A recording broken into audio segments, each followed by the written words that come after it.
کله چې نفي مقیدي چې په یو قید باندې هغه نفي قید ته متوجه کېږي مقید ته قید ته نه متوجه کېږي کله چې دا درې شرطونه نږدې شوه بیا په زوره ذکر کول مباح دي ثواب لري خو هغه د استحباب ثواب یې ولاړی د مستحباب ثواب یې ولاړی پوه شوه په مسجد کې که یو سړی بيدېږي ناکي کوي مسجد الله رب الجلال د عبادت لپاره پیدا کړی په هر نوع د انواعو چې وي چې ذکر پکښې کوي که په زوره کوي که په پټه کوي که په لڅه کوي څوک منع نشي کولی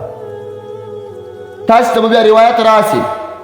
ابي ذر غفاري صاحب دا د رسول الله صلی الله علیه وسلم سره په بغل کې روان دی په کعبه مطهره باندې یو سړی طواف کوي دا نارې وي اوه ابي ذر غفاري صاحب رسول الله صلی الله علیه وسلم دا خو ریاکار دی په زوره نارې وي رسول الله صلی الله علیه وسلم ورته فرمایي چې دا پرېږده دا د الله رب الجلال ته رجوع کوونکی دی ګوره کعبه د خدای کور ده د خدای په کور کې چې یو سړی عبادت کوي چې منع کوي دا خو ظلم دی نو په زوره ذکر دا په دربار په خانقاه په مسجد کې چې خلک د خوبه ونه وځي او یو داسې خلک دي چې په دربار کې یو سړی د کاسته کېږي سړی ماښام بدي دربار خو جوړ شوی دی په زوره ذکر لپاره دی خانقاه او دربار جوړ هر سړی چې راځي د ذکر په نیت راځي دا خو بیا د ده ظلم دی دا تاوان تا ته نه کړي یو داسې د عامو مسلمانانو په کوټه کې ته په زوره ذکر کې خلک د خوب باسي دا د ظلم دی ام ذکر دی خپل ذکر دی کول ثواب لري هغه د استحباب خبره یې ولاړه په دې پوه شوه حافظ جلال الدین سیوطي رحمه الله پر دې باندې یو رساله لیکلې پر زوره ذکر باندې زموږ په مذهب محاذب کې شیخ الاسلام مولانا عبدالحی لکنوي رحمه الله پر دې رساله لیکلې ده کتاب یې جوړ کړی دی صباحة الفکر په نامه کتاب جوړ کړی په زوره ذکر کې چې په زوره ذکر مستحب عمل دی زموږ استاد دا د بریقې مصنف دی حنفي عالم دی ډېر ښه عالم دی د بریقې مصنف فرمایي په دې یو کتاب په دې شان کې لیکلی چې په زوره ذکر مستحب دی د دیوبند اکابرینو په دې باندې کتابونه لیکلي چې په زوره ذکر مستحب دی تاسو ته به بیا راسي کتاب دا اوس نوی کتاب چې هغه جوړ کړی د جهر بالذکر په شان کې دې کې راځي د دیوبند د مولانا محمد زکریا کاندلوي رحمه الله ته د جهر ذکر ثبوت د مولانا اشرف علي تهانوي رحمه الله ته د جهر ذکر ثبوت یو داسې ثبوت وي چې د دوی په اقوالو وي یو بیا داسې ثبوت وي چې دوی خپله دا کار کړی وي هغه به خپله واقعه درته را نقل کړي زه ورغلم د مولانا محمد قاسم نانوتي رحمه الله ځای ته د مازدیګر د لمانځه وروسته به داخل شو بیا چې راغی وستمه یې دا ټول بدن یې خولي و ذکر د الله رب الجلال په زوره کوئ وخت یې دې ته وټاکئ هلته به دا هم درته ذکر کړي چې په دیوبند کې د دیوبند د اکابرینو د چې د هوس پر بغل باندې خلک کالي پرېوړه هلته په زور الله الله ورسره وایي دونه په زوره ذکر به کوئ دا منچکې بازانګه کول د دیوبند اکابرین دي نو په زوره ذکر کول مستحب عمل دی د ټولو څلورو سره طریقو معمول دی په نقشبندیه شریفه کې معالجتن معمول دی په دا درونو نورو طریقو کې تقریبا مقصودي معمول دی نو په زوره ذکر کول دا د اولیاءو خپل تجربه وي د خاصانو پاکانو نیکانو خپل تجربه وي په زوره ذکر د مولانا اشرف علي تهانوي رحمه الله فرمایي چې دغه آیات تر زجر لاندې دي چې هر څوک د په زوره ذکر څخه منع کوي دي آیات تر زجر لاندې دي خو یوه بله خبره واورئ تر تحریک وروسته چې د مجاهدین وه د امارت اسلامي تر تحریک وروسته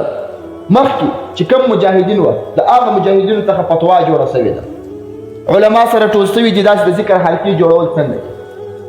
د هغه وخت علماو فتوا ورکړې چې ذکر جوړول حلقې جوړول چې پر شرع باندې برابر پروا نه لري په تحریک اسلامي کې د امیر المؤمنین ملا محمد عمر مجاهد رحمه الله په وخت کې بیا فتوا جوړه شوه د بدر الفتاوی جامع الفتاوا په نامه جوړه شوه خالد هغه یو فتوا استفتاء شوې ده داسې خلک دي داسې ذکرونه کوي داسې جذبونه په راځي دا څنګه دي زما سره پرته ده هغو بیا ورته لیکلي دي چې مشهور مفتیانو لیکلي دي چې شیخ نور محمد ثاقب رحمه الله هغه هم پکښې داخل دی هغه رئیس د دارالفتاء دی هغه هم دا لیکلي دي چې جذب په زوره ذکر حلقې کول چې شرعي ممانعات دی پکښې په دې کې څه مشکل نشته بیا د هغه وروسته دا اوس امارت اسلامي چې دا فتح نه راغلی تر فتح مخکې بیا د دې هلمند څه مشهور علما سره ټول پر دې اتفاق وکړي چې جذب او جهر ذکر دا ثابت عمل دی بدر الفتاوا کې په صریح الفاظ لیکلي دي چې په زور ذکر دا مستحب عمل دی، خو دا په زور ذکر ضرر بل چاته نه وي رسولی. ضرر په څه معنا؟ په هره نوع باندې. تر دې لاندې یې بله مثلا تفریح کړې ده. بدر الفتاوا لیکلي دي که یو سړی په موټر کې غټ سپیکر ولګوي بیا ذکر ور واچي، دا څنګه عمل؟ بدر الفتاوا لیکلي دا مسلمانانو ته اجر، څوک به بیده وي څوک به مریض وي، په دې نسبت باندې ذکر کول دا رقم نه دی جائز. خو دا خبره یوازې ته ذکر خاص نه ده، دا تر ترجمې پورې هم خاص ده. په سپیکر کې ترجمې کوي خلک بیده وي، دا هم نه دی جائز. قرآن ورته وایه. ذکر خو هغه عبادت دی، په جنابت هم روا ده. قرآن خو په جنابت نه دی روا. دا ته تلاوت هم لاندې دی، فاتحو ته واسې په زور لوړ اواز کې راته وایه. او دا په هر نوع د اسلام هر جزئیات چې ترلاندې کېږي دا بیا یوازې تر ذکر منع خاصه وه. او که ته وایې چې یا زما تلاوت کول په قرآن په ګویه کې جایز دي او ستا ذکر کول ناجایز دي، دا خو ظلم دی. که ته وایې چې زما تقریرونه په ګویه کې جایز دي ستا ذکر ناجایز دی، دا ظلم دی. نو مقصد دا دی چې په زور ذکر دا تقریبا 50 حوالې د احناف پر دې زما سره موجود دي، خالص احناف دي